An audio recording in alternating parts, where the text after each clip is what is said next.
Los Hechos de los Apóstoles. Capítulo 4. Pentecostés. En el corazón de Jerusalén, bajo un cielo que aún parecía guardar el eco de la ascensión de Cristo, un pequeño grupo de almas aguardaba. 120 corazones latiendo al unísono, unidos no solo por el espacio físico de un aposento alto, sino por una obediencia inquebrantable y una esperanza expectante. Jesús les había dado una orden clara. No se vayan de Jerusalén, sino esperen la promesa del Padre. Y ellos, los discípulos, junto a María y otros creyentes, obedecieron. No comprendían del todo qué significaba esa promesa, pero su fe era más fuerte que su incertidumbre. Se congregaron día tras día, no en una espera pasiva, sino en una comunión activa y ferviente. Sus voces se elevaban en oración constante, un murmullo de súplica y alabanza que ascendía como incienso. En esa atmósfera de devoción, confesaron sus faltas, perdonaron ofensas y fortalecieron sus lazos. Dejaron atrás el miedo que los había dispersado tras la crucifixión y la rivalidad que a veces los había dividido. En su lugar, cultivaron una unidad profunda, una armonía espiritual que preparaba el terreno para lo que estaba por venir. Esa unidad, forjada en la obediencia y la oración, no era un simple detalle. Era la llave que estaba a punto de abrir las compuertas del cielo. Se convirtieron en un solo cuerpo, una sola mente y un solo espíritu, listos para recibir el poder prometido desde lo alto. De repente, mientras la ciudad celebraba la fiesta de Pentecostés, 50 días después de la Pascua, el cielo mismo pareció rasgarse sobre ellos. No fue un trueno distante, ni el susurro del viento entre las hojas. Fue un estruendo, un sonido como el de una ráfaga de viento impetuoso y poderoso que irrumpió en la casa, llenando cada rincón con una presencia sobrecogedora y divina. El aire vibraba con una energía celestial, tangible y abrumadora.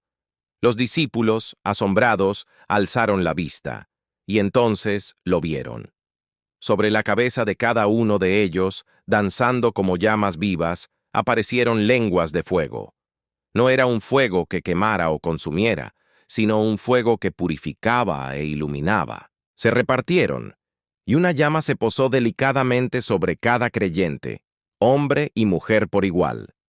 Era el sello visible del bautismo invisible que estaba ocurriendo. En ese instante sagrado, la promesa del Padre se cumplió de manera espectacular. El Espíritu Santo, el Consolador prometido por Jesús, descendió sobre ellos no como una llovizna suave, sino como un torrente celestial, un derramamiento glorioso que los llenó por completo. El aposento alto se había convertido en el epicentro de un terremoto espiritual, el punto de encuentro entre el cielo y la tierra. En un abrir y cerrar de ojos, todo cambió. Los hombres y mujeres que momentos antes se escondían por temor, ahora estaban imbuidos de una audacia sobrenatural. El pescador que había negado a Jesús por miedo a una sierva, ahora ardía con un fuego incontenible. El Espíritu Santo no solo llenó sus corazones, sino que transformó su misma naturaleza. El temor fue reemplazado por una valentía divina, la duda por una certeza inquebrantable, y el silencio por una elocuencia inspirada.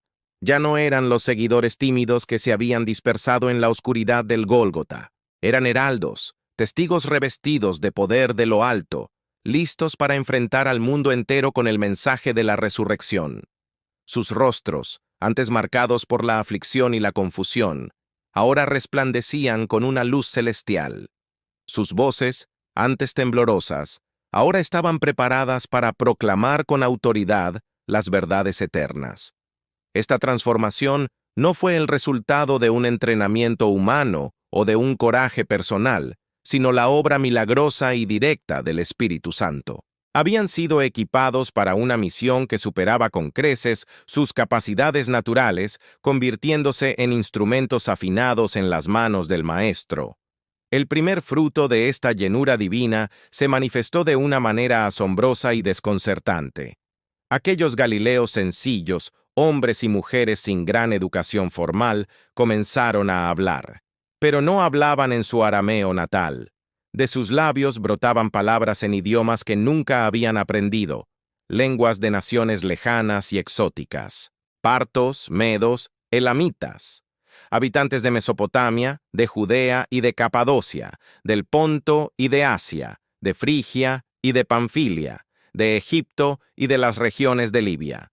Judíos piadosos de Roma, cretenses y árabes que habían venido a Jerusalén para la fiesta, escuchaban atónitos. El estruendo del viento había atraído a una multitud, y ahora, cada uno oía a estos galileos proclamar las maravillas de Dios en su propia lengua materna.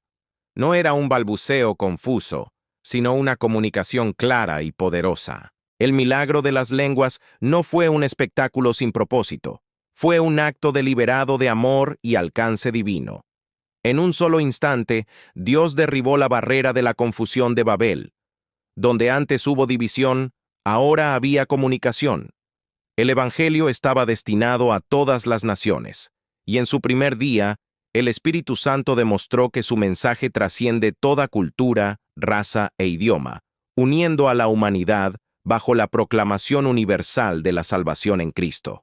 En medio de la confusión y el asombro de la multitud, mientras algunos se maravillaban y otros se burlaban diciendo que estaban borrachos, un hombre se puso en pie. Era Pedro, el mismo que había temblado de miedo, ahora transformado en un león. Poniéndose en pie con los otros 11 apóstoles, alzó la voz con una autoridad que silenció a la multitud.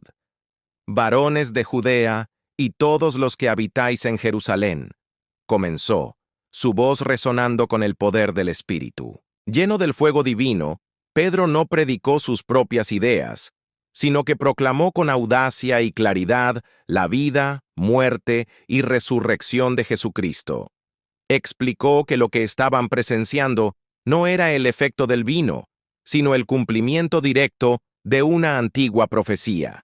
Citó las palabras del profeta Joel: «Y en los postreros días, dice Dios, derramaré de mi espíritu sobre toda carne, y vuestros hijos y vuestras hijas profetizarán». Con una lógica impecable y una pasión ardiente conectó los acontecimientos del día con las Escrituras, demostrando que Jesús de Nazaret, a quien ellos habían crucificado, era el Mesías prometido y que Dios lo había resucitado de entre los muertos exaltándolo a su diestra. Su predicación no fue un discurso ensayado, sino una espada afilada del Espíritu que penetraba directamente en los corazones de sus oyentes. Las palabras de Pedro, ungidas por el Espíritu Santo, no cayeron en oídos sordos. La multitud, compungida de corazón, sintió el peso de su pecado y la verdad ineludible de la proclamación. Sus conciencias fueron traspasadas, y con desesperación, clamaron a Pedro y a los demás apóstoles: «Varones hermanos, ¿qué haremos?». La respuesta de Pedro fue directa y llena de gracia: «Arrepentíos, y bautícese cada uno de vosotros en el nombre de Jesucristo para perdón de los pecados, y recibiréis el don del Espíritu Santo». No ofreció un camino complicado, sino una invitación a la fe y la obediencia. Y la respuesta fue abrumadora. Aquel mismo día, la semilla del Evangelio produjo una cosecha milagrosa. Más de 3,000 almas, movidas por la convicción divina, aceptaron el mensaje, se arrepintieron de sus pecados y fueron bautizadas.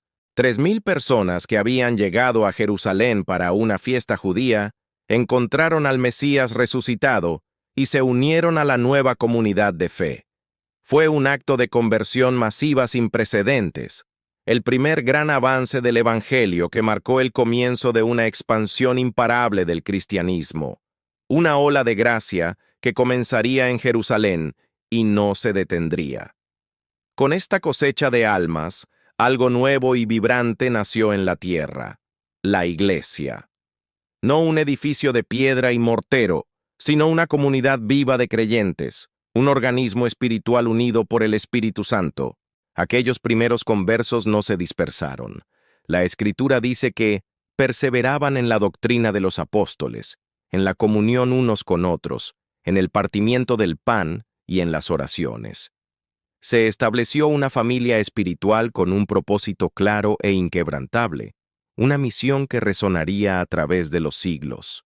Habían recibido el mandato final de Jesús antes de ascender: ser sus testigos en Jerusalén, en toda Judea, en Samaria y hasta lo último de la tierra. El día de Pentecostés fue el encendido oficial de esa antorcha misionera. La Iglesia no nació para existir para sí misma, sino para llevar la luz del Evangelio a un mundo en tinieblas. Cada creyente lleno del mismo Espíritu se convirtió en un portador de la buena nueva, y la comunidad se convirtió en la base de operaciones desde la cual el mensaje de salvación se extendería a cada rincón del planeta, cumpliendo la gran comisión. El evento de Pentecostés fue mucho más que un milagro espectacular o el nacimiento de un movimiento.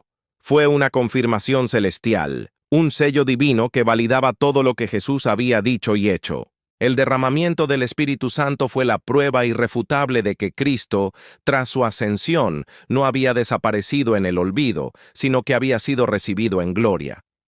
Era la evidencia poderosa de que había sido entronizado a la diestra del Padre, exaltado como Señor y Cristo. Al enviar al Espíritu Santo, tal como lo había prometido, Jesús demostró su autoridad suprema sobre el cielo y la tierra. El Padre glorificó al Hijo, y el Hijo, a su vez, envió al Espíritu para glorificarlo en los corazones de su pueblo. Pentecostés no fue el final de la historia, sino el glorioso comienzo del siguiente capítulo, la era del Espíritu, la era de la Iglesia, donde el Cristo entronizado gobierna y obra a través de su pueblo lleno de poder. Fue la firma de Dios en la página inaugural de los Hechos de los Apóstoles, una declaración de que el reino de Dios había llegado con poder. Aquel día, el fuego del cielo descendió y transformó a hombres ordinarios en gigantes espirituales. Aquel día, el viento de Dios sopló y esparció la semilla del Evangelio por todo el mundo. La promesa no fue solo para ellos, sino para todos los que creerían. La pregunta que resuena a través de los siglos llega hasta nosotros hoy, con la misma intensidad y urgencia. ¿Estás dispuesto a recibir hoy el mismo Espíritu? El mismo Espíritu que descendió en Pentecostés aún está obrando hoy. No fue solo un momento histórico, sino una promesa viva para cada corazón dispuesto a recibirlo. Que ese fuego arda también en ti, que su poder te transforme y que su presencia te acompañe hasta el fin. Si este mensaje tocó tu corazón, te invito a suscribirte, darle me gusta y compartir este video para que más personas sientan el poder del Espíritu Santo. Activa la campanita y acompáñanos en esta serie inspirada en Hechos de los Apóstoles. Hasta el próximo capítulo.